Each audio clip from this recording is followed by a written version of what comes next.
Toronto Rock head coach John Lovell, a huge overtime win for your club tonight in Minnesota.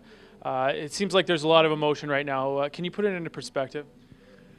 Well, it was an emotional game, when you're tired like we are coming into this game, but the focus we had and just the determination and to not make excuses and just break this game into shifts and 5-minute segments, and I think we showed a focus and a resolve that I haven't seen too often, and even though we bent a little bit in the last 5 or 6 minutes of that quarter.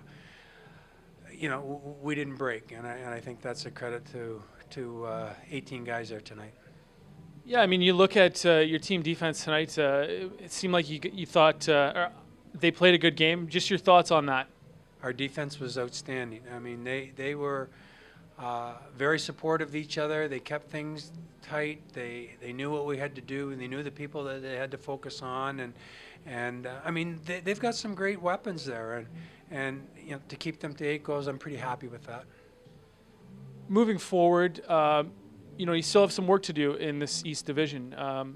How do you take this win, and how do you approach the rest of the season? Well, it's a step. Our goal going into this season with the changes we had, whether it was coaching or players, and the way we got off to a start with some injuries, the focus really was to build team and get in the playoffs, and that's our focus. I think the expectations with the Toronto Rock is always to be at the top, and maybe that wasn't the kind of expectations for this group. But we're trying to get into the playoffs, and maybe in a month from now we'll be the kind of team that can do some damage when we get there. Congrats on a big win. Thanks a lot, Coach. Thank you, G.